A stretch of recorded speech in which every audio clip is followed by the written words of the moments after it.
Welcome to the Old Time Radio Westerns. I'm your host, Andrew Rhynes, and let's get into this episode. This episode is going to be Fort Laramie. Original air date is March 4th, 1956. In this episode, Lieutenant Seibert has disobeyed orders for what he believes is a good reason.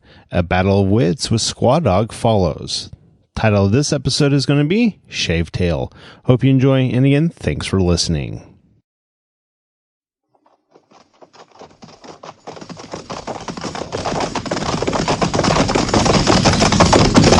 At the gallop! Ho!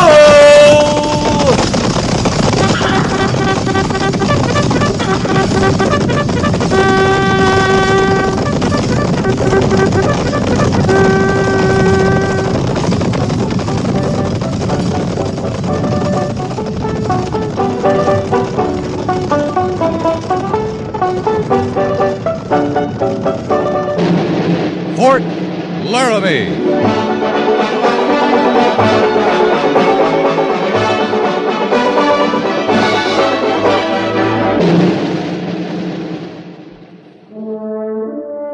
Fort Laramie, starring Raymond Burr as Captain Lee Quince.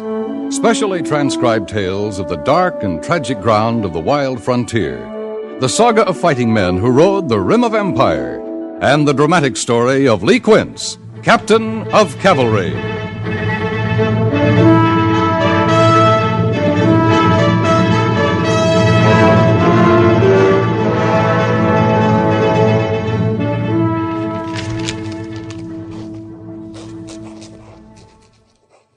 Well, I still don't understand it, Captain. I don't imagine the War Department worries itself about what you and I think, Goerss. What I mean is, it only makes plain sense that a troop of men ought to be called a troop, not a company. What's wrong with company, Sergeant? I don't know, Captain, but it kind of makes us out to be an infantry outfit, don't it? That bothers you? I joined the cavalry, not a bunch of road builders and day laborers. I'm not sure Captain Lawson and his men would like to hear themselves called that. Well, I didn't exactly mean any disrespect to him, sir. I know any frontier post ought to have some infantry stationed on it. But I just think somebody ought to get around to changing the designation company. A good enough name during the Civil War. I guess so. Oh, cheer up, Goerss. May take 'em 10 years, but sooner or later they'll change it. And I'll be commanding a troop instead of a company. Yes, sir. I'll be a whole heap older by 85, but I'll sure feel better about it. All right, Sergeant. Have Corporal Mercer make out some copies of this, then post one at the saddler's shop, another at the AQM stores. Yes, sir. Captain? What is it? Looks like Lieutenant Seiberts and the men coming through the main gate now, sir. Yeah, they're about 7 hours late. Come on. We'll go meet him.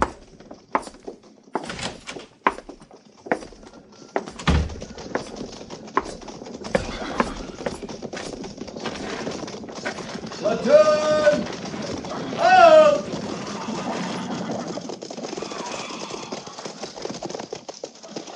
Prepare to dismount!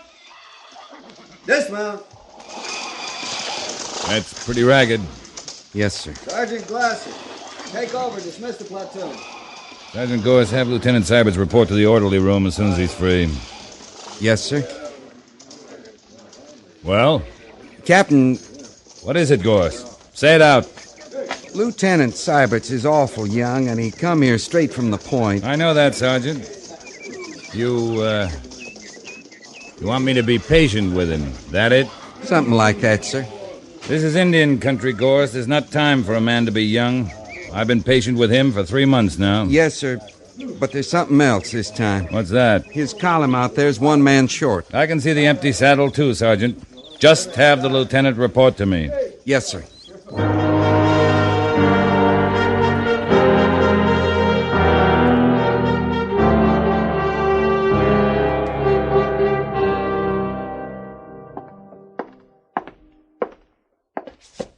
Lieutenant Seiberts reporting the captain is ordered. Stand at ease, Mr. Seiberts. You've just completed a fairly routine mission, Mr. Seiberts. That correct? Yes, sir. If I recall, your orders were simply to take a platoon from B Company, proceed along the wagon road to Fort Collins, accept delivery of 60 remounts from garrison quartermaster and return to Fort Laramie. Yes, sir. That's correct. You were to hold strictly to the route assigned, avoid all contact with Indian irregulars or any action which might provoke hostilities or reprisals. Were those your orders or not? Yes, sir. They were. Were they clear? Did you understand them? Yes, sir, but... Just ride to Fort Collins and bring back 60 horses. Those were your orders. Now, why didn't you carry them out? I did, sir, until circumstances changed things. Circumstances never change an order. The most it can do is alter the way you carry it out. All right, let's take a look at the way you carried out your orders. Sir, Up until last night when you bivouacked, everything had been normal. Then, during the night, a band of Indians jumped you and got away with 35 head of horses. Why? Because you'd already violated one order, a standing order applying to all night camps in Indian country, to use 4 sentries on the picket line and 4 more out in the points. You'd only posted 3 altogether. We were only 4 hours from the fort, sir. I thought... Then you violated 3 more orders. You sent a detail into the fort with the horses you had left, and you led the rest of the column in pursuit of the Indians. But, sir, In doing so, you left your assigned route, you made deliberate contact with the Indians, and you committed an act you knew would provoke hostilities. In fact, you did everything but tear up your orders and feed them to your mount. But they'd stolen the horses, sir, and those horses had been placed in my charge. I couldn't let them get away with it. Why couldn't you? You're an officer of the United States Cavalry, Mr. Seiberts. You're not permitted the privilege of getting mad and hitting back. We've got a job to do out here, a tough one. To keep order over an area of 10,000 square miles, and to do it without men or the guns we need. I know that, sir. We're sitting on a powder keg, Lieutenant, every minute of the day and night, and don't you ever forget it. Just because some Indian strikes a match, that gives you no excuse to light one in return. That clear? Yes, sir. You brought back an empty saddle. How did it happen? We were ambushed, sir. Private Linley was killed in the first volley. Corporal Dean and Private Wagner were wounded. We killed 2 of the hostiles before withdrawing. Did you bring in Linley's body? I'm sorry, sir. We were unable to recover it. All right, that's all, Lieutenant. Yes, sir.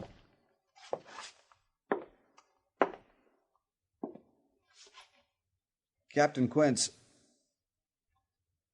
shall I expect a board of inquiry? That's up to the Major. Sir, won't he go by your recommendation? I can't be expected to cover up for every green lieutenant who comes off the point. I'll give him the facts. Without recommendation? That'll be all, Mr. Siberts. Yes, sir.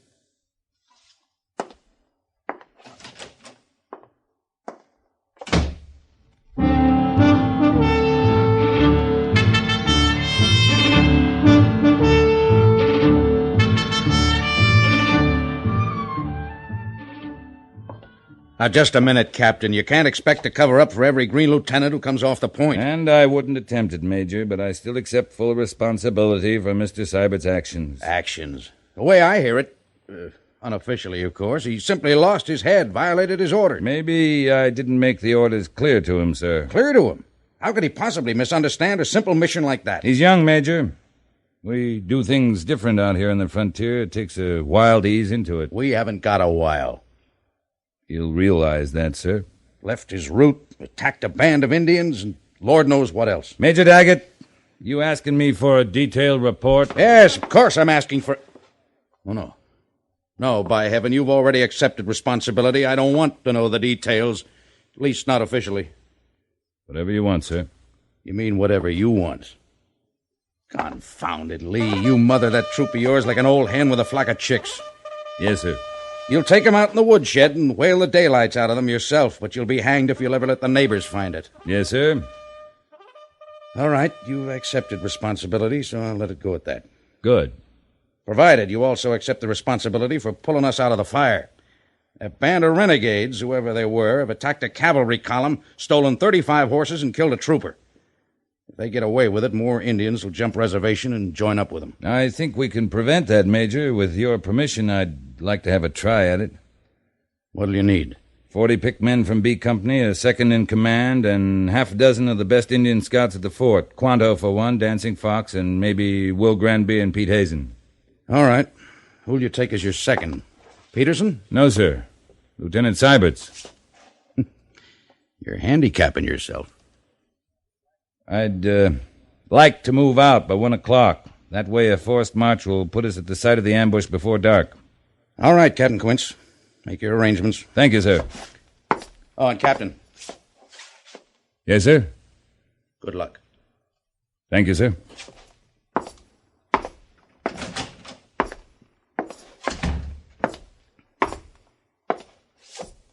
Sergeant Goerss, Yes, sir? just what do you find so funny? What? Nothing, Captain. Nothing at all.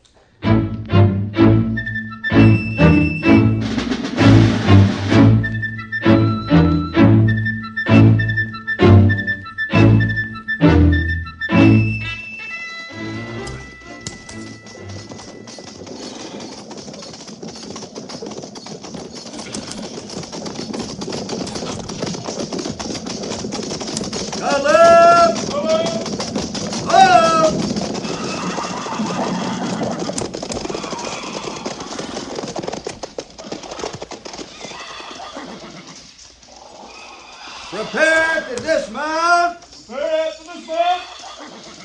Dismount!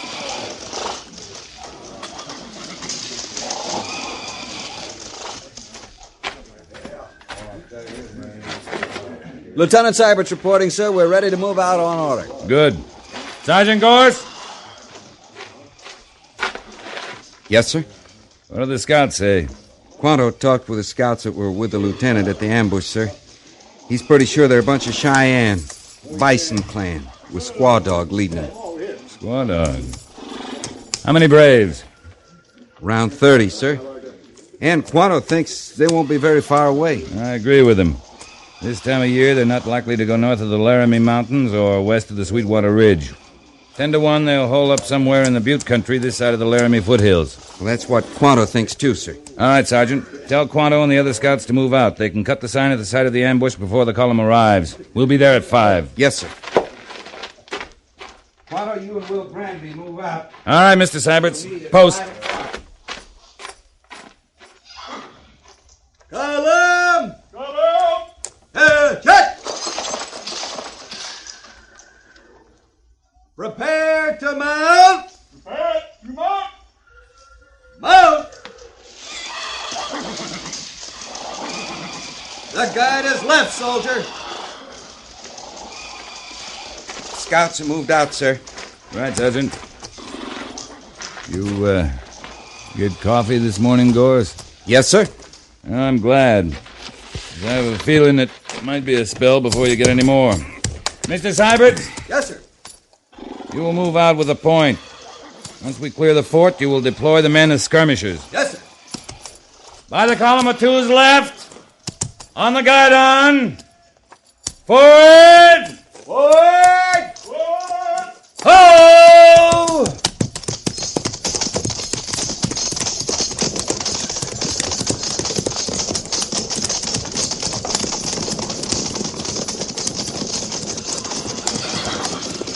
Captain, What is it, Goerss? I sure do like getting out in the open air now and then. I just hope you feel that way 2 days from now. I think I will, sir. I think I will.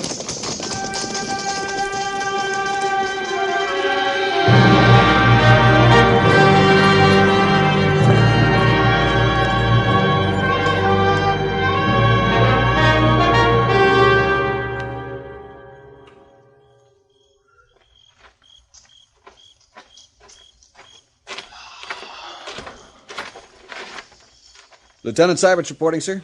Yes, Lieutenant? I've checked over the mounts, sir. They're standing it well, all in good shape. Private Harrison's mount has a stone bruise, not serious. Fine. You got a match, Seiberts? Yes, sir. Here you are. Thanks. Sit down. Rest your feet. Thank you, sir.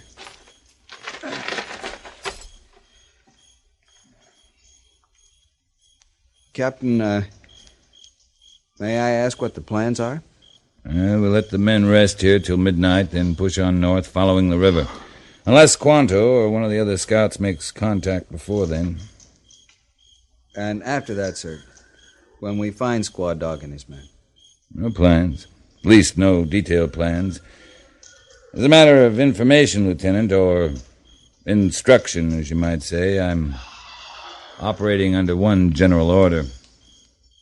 To get the horses back, punish the Indians responsible for stealing them and for killing Private Linley, and do it without starting a blood feud. You pardon my saying it, sir. It sounds like a difficult mission. Most of the jobs the cavalry does out here are difficult, Lieutenant. In time you'll realize that. I'm beginning to, sir. Hope so. Who goes there? Advance and be recognized. 1, 2, go. Captain Quince, it's Quanto, sir. Over here!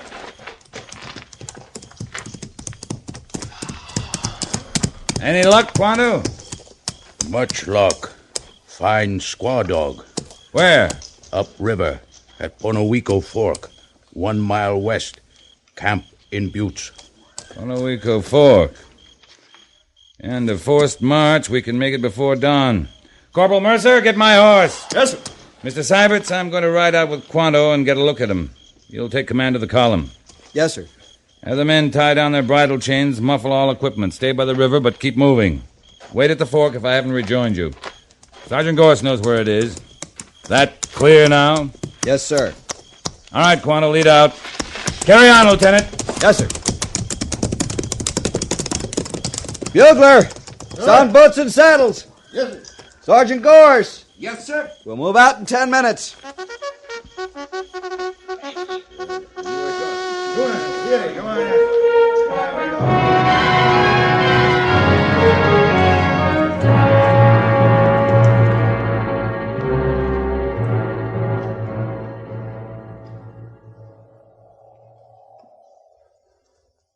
Well, that's them, all right, Lieutenant. If it was anybody else, a point flanker would have stopped him.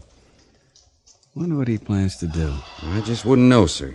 I never try to outguess the captain. He's a good officer, Sergeant Goerss. You couldn't find any better, sir. When we got a little time, I want to tell you something else about him.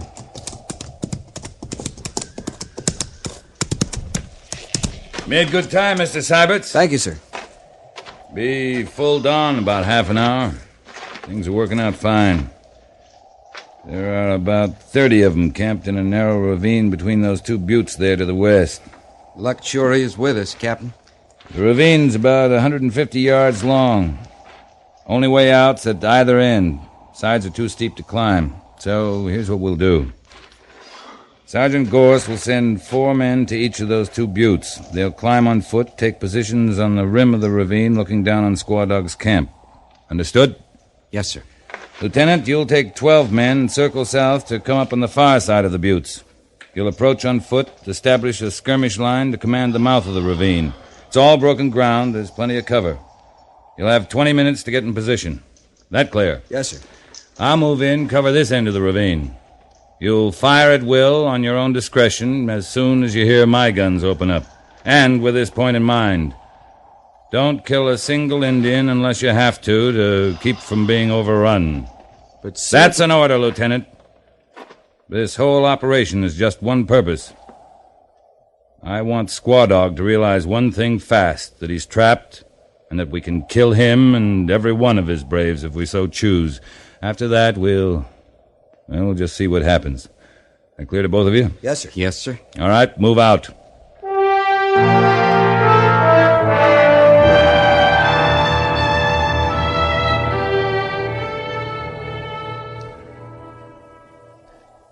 It's 20 minutes now, Captain.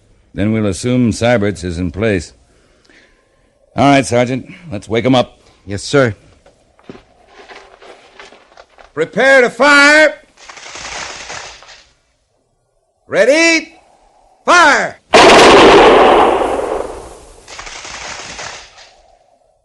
Hit him again, Sergeant.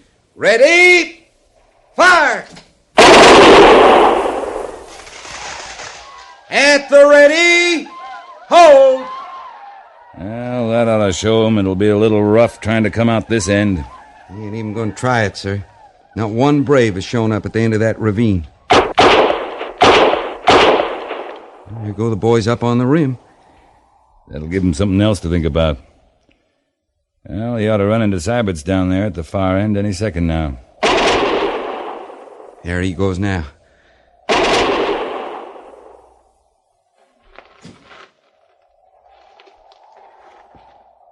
We've stopped firing.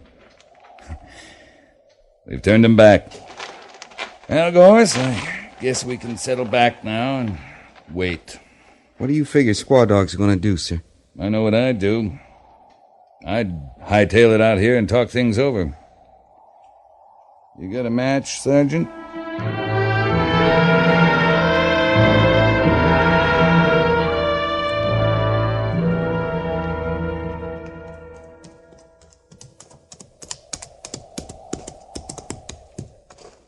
No, that to be not.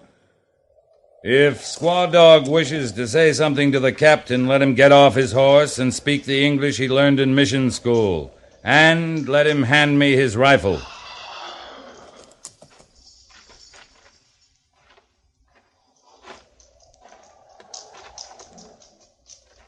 Squaw Dog, ask why it is white man's soldier attack peaceful hunting party.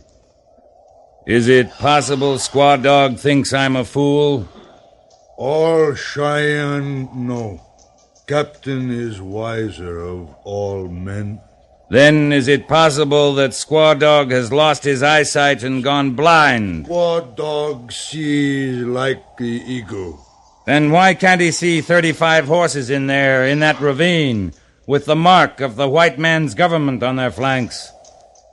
Or is it possible that some of the chief's braves have made a fool of him? A fool? Could it be that some of them have stolen horses and killed a soldier of the white man's army, and Squaw Dog knows nothing about it? Could it be that they've lied to you? Told you they traded for the horses? Are you a chief, Squaw Dog? Or a fool whose men laugh at him behind his back? I am a chief. Then why are you not able to control your men? Why are they able to fool you so easily? Have you lost your authority? I am chief. If you were chief, you would identify the guilty men and punish them yourself. Why is it necessary for the white man's army to do your job for you? I do not know who does this thing. Well, I'll give you 5 minutes to find out. And if you can't, then we'll look for the guilty men with bullets. And a bullet has no eyes, Squaw Dog. It can't tell the guilty from the innocent. How many brave you say do this thing?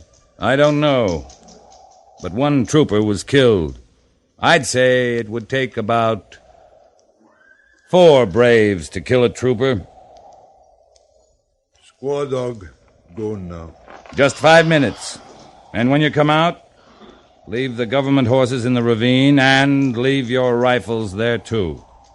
We do not keep rifle. You do not. It may help remind you to supervise your braves more closely in the future. Now get going.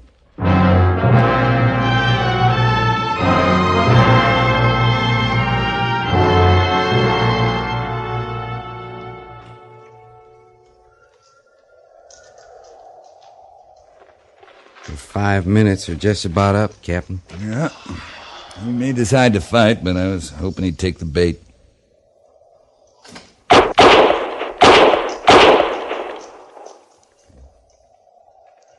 He took the bait, Captain.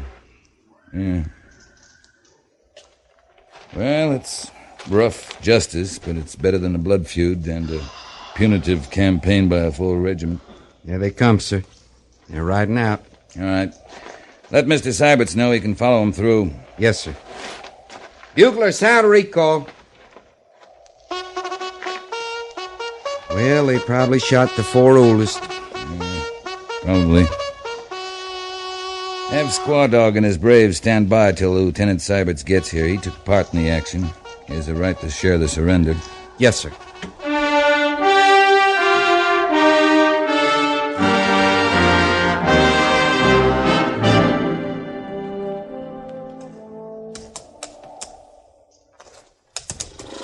Guilty braves are punished.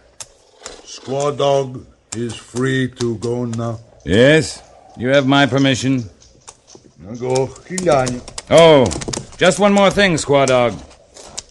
Every chief should have a rifle, but you have none. No. I will permit you to have a rifle, Squaw Dog. Here, take this one. Now, go in peace. Peace. Bye. Inya.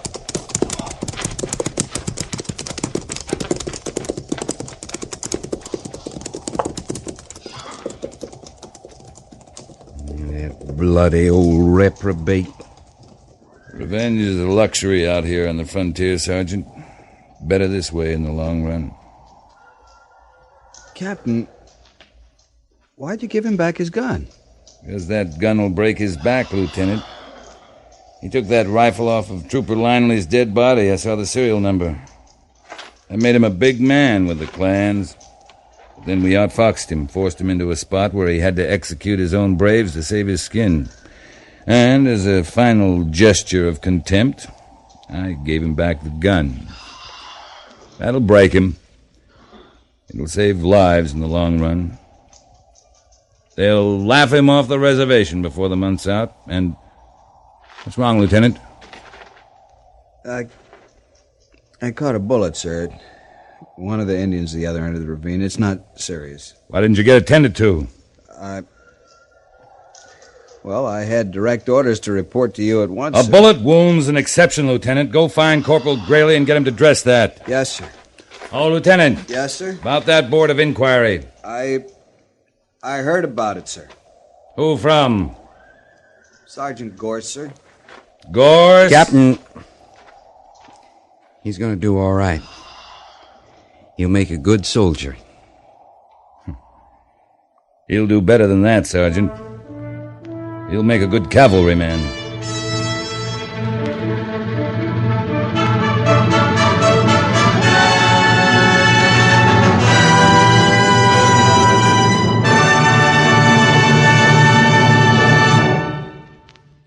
Fort Laramie is produced and directed by Norman Macdonnell and stars Raymond Burr as Lee Quince, Captain of Cavalry, with Vic Perrin as Sergeant Goerss. The script was specially written for Fort Laramie by Les Crutchfield, with sound patterns by Bill James and Ray Kemper. Musical supervision by Amerigo Marino. Featured in the cast were Harry Bartel, Jack Moyles, Joseph Cranston, and John Dehner.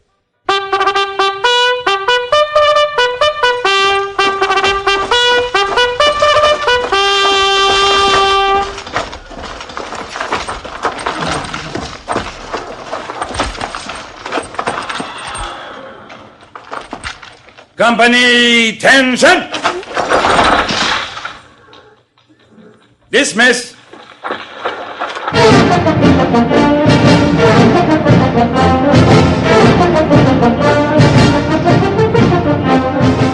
Next week, another transcribed story of the Northwest frontier and the troopers who fought under Lee Quince, Captain of Cavalry.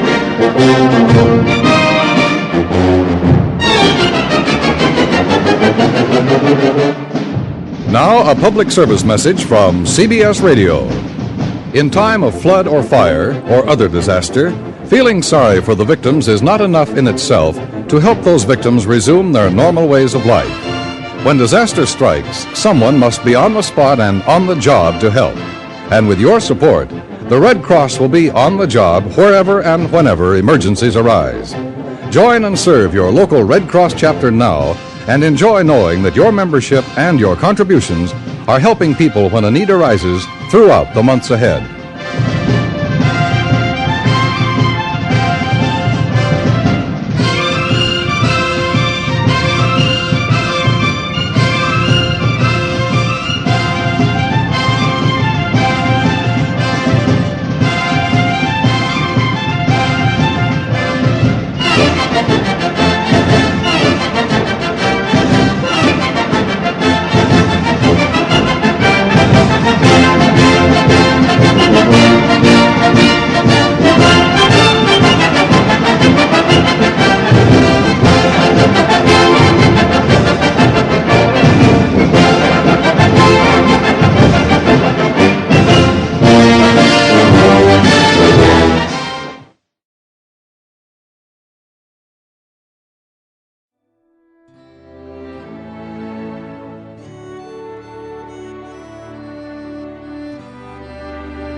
This has been a presentation of OTRWesterns.com, and we hope you enjoyed. Please take some time to like and rate our shows in your favorite podcast application. Follow us on Facebook by going to OTRWesterns.com/Facebook. Join in the conversation by going to OTRWesterns.com/Discord. And don't forget to send us an email, podcast@OTRWesterns.com. This episode is copyright under the Attribution Non-Commercial Share Alike copyright. For more information, go to OTRWesterns.com/copyright. Have a great day, and again, thanks for listening.